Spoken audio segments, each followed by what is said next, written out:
Hey everybody, it's me Marcy. I'm live in my own kitchen today and I just found a stock up price on back ribs. The Maple Leaf in the Cryovac here is the meatiest, it's one of the meatiest kinds of ribs that you can buy, and I also like them because they come with a best before date, so you can tell how long they can sit just in the fridge, not even frozen, before they have to be cooked. So that helps me to plan. These were $7.65 a kilogram, and last time I bought them at Costco they were $11.99 a kilogram, so this is the price that I stock up. All right, so I always buy back ribs because side ribs are not as meaty and they're not as tender, and so back ribs do cost a little bit more, but they're always nicer. All right, so I'm just gonna break into these, and well, before I do that, let me show you my pan. This is the half sheet pan. This is the pan that I use for almost everything I cook in my oven. It's a pan I use every day that I cook. I'm starting to use stoneware every, 2 or 3 times a week now, but the sheet pans I do use every day. This is the half sheet pan. It's larger than a traditional cookie sheet by 1 row of cookies, longer and wider. It's 2 inches by 1.5 inches bigger than a traditional cookie sheet, and it makes a huge difference. I often cook whole meals on this pan. It says that it's dishwasher safe, but honestly it cleans up so easy in the sink, and dishwasher detergent is so hard on the resilient coating that I really would just hand wash it. Okay, so this pan, it's aluminized steel. So steel is going to mean that it's stronger.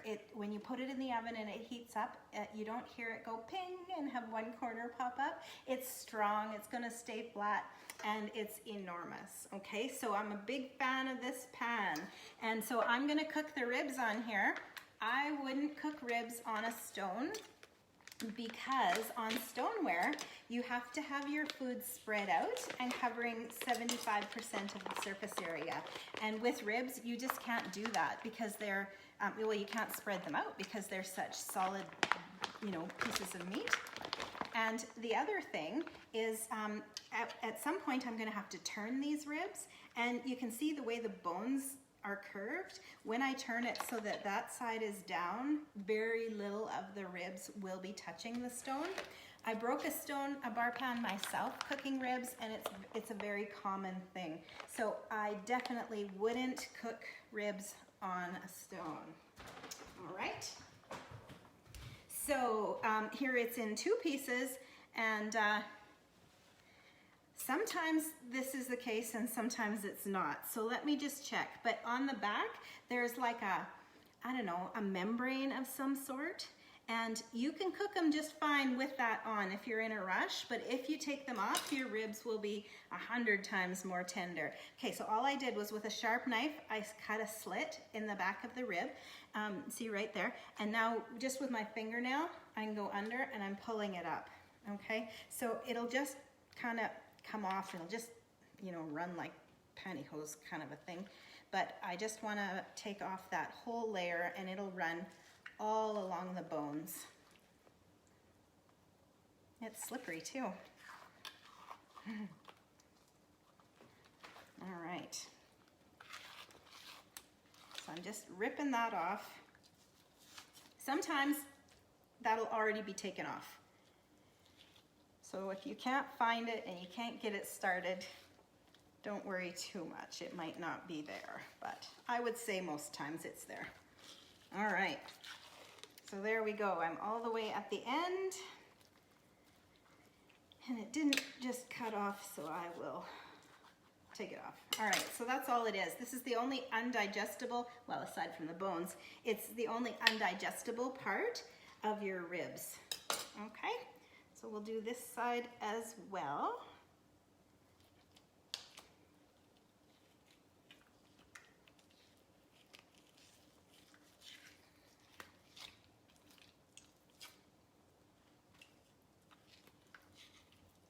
It is slippery.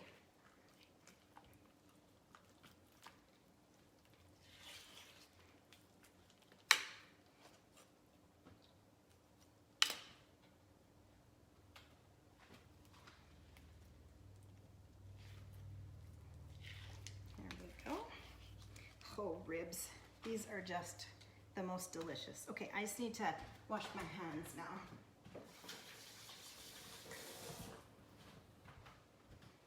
All right, the only thing that I'm gonna do with these ribs now is I'm gonna dust them with a good amount of good oregano and seasoning salt. Have you seen the Pampered Chef seasoning salt yet? It's not, you know, when you buy, you know, Lowry's or whatever, it's very salty and it's colored, so you know there's other stuff in there, but it's just a different kind of salty. This is like a seasoning that is salty, so it has a ton of great flavors in it. You know, if you read the bottle, it's a celery, garlic, onion, paprika, dehydrated garlic, dehydrated onion. So there's a ton of good flavors in this one, and it's more like a seasoning that's salty than it is seasoning salt. All right, so I'm gonna put that on the front and the back. I'm gonna cook these for 30 minutes on one side, and then I'm gonna flip them and cook them for about 15 minutes on the other side. And I'm not boiling them first, or you know, I'm not preparing them anyway. And there'll be a fair amount of juice in the pan, but not like you think. Okay, so those are ready to go into a 350-degree oven for 30 minutes on one side, about 15 minutes on the other. And when they come out, I'll just cut along each bone so that they're in single pieces. And I try to cut as close to one side of the bone as I can so that there's a good amount of meat left between. I don't try and cut in the middle so that there's meat on both sides. I try to cut close to the bone so that all of the meat is, you know, on the other side of it, and then there's no meat on the other side. Okay, so I'm gonna set this aside. I'm gonna also make a sauce so that when those ribs come out of the oven, I'll be able to toss them in this mixture, and this is really what makes them Greek. Okay, so well, let's start with the lemon juice actually. These are giant lemons, and they're really, really glossy, and that tells me that they're not going to have a lot of juice. So when you're shopping for lemons at the store, pick the ones that are really dull and soft. The ones that are glossy are gonna have that really thick rind, and they're not gonna have as much juice as a dull one, okay?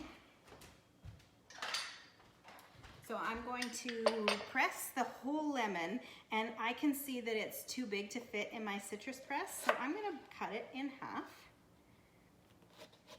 at least in half. It's huge, okay? And I do this for oranges as well. So I'm gonna put it in with the cut side towards the holes. You can see there's holes in the bottom.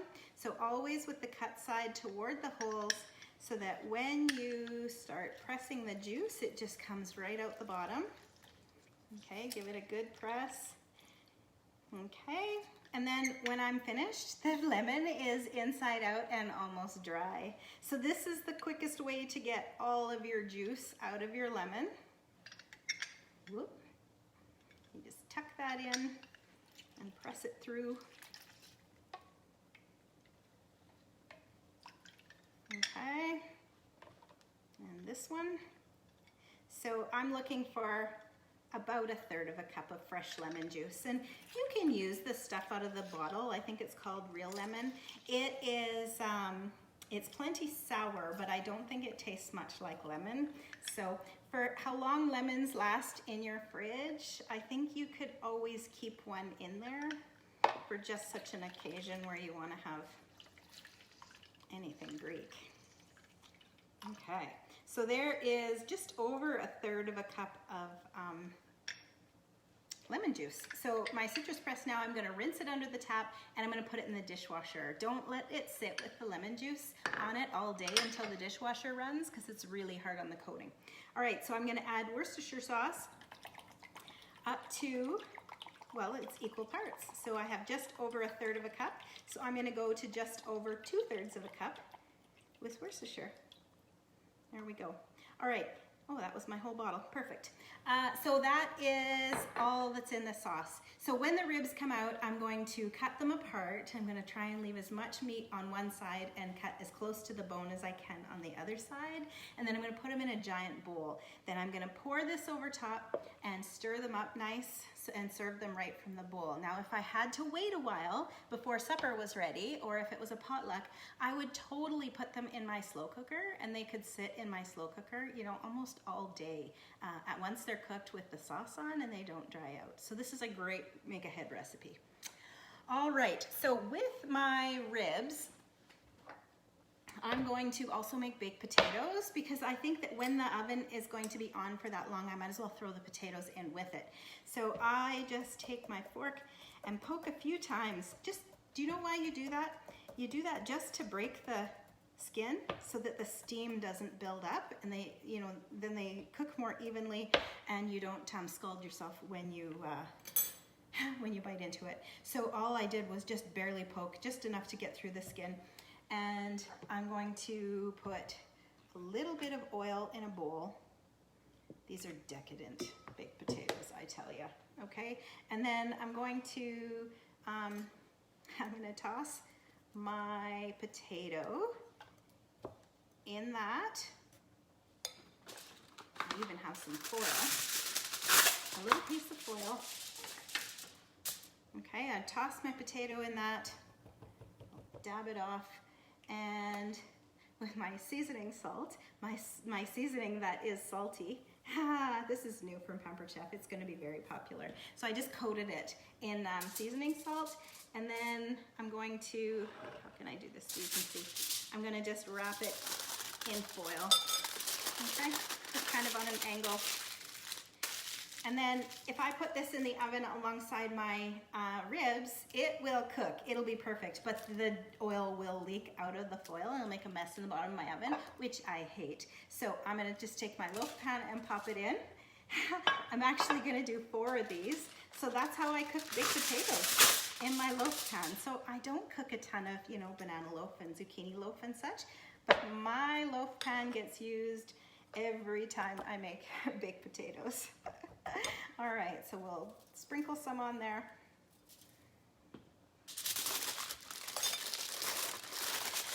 We'll wrap it up.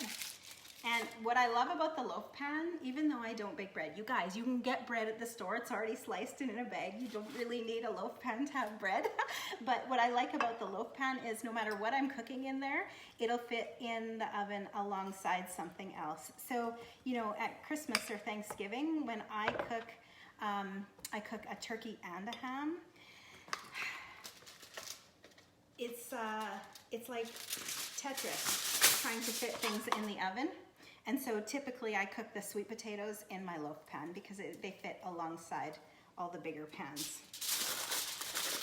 Okay, extra dressing, turnips, you know, whatever you're making. All right, and the last one here. So I like to have baked potatoes on hand in the fridge. I usually make them at the end of the week so that I have them for the weekend in case anybody wants to make a big breakfast, you know, that includes fried potatoes and such. So whatever doesn't get eaten tonight will surely get eaten this weekend. All right, so there I am. There's my baked potatoes in my loaf pan. My ribs are gonna cook. It'll be 45 minutes at 350, and everything should be done all at the same time. So I hope that you go and pick up some ribs and try my recipe. I got it from a friend years ago, and it's the bomb, I tell you. It gets rave reviews every time. So that's all for today. Thanks everybody. Make it a great day.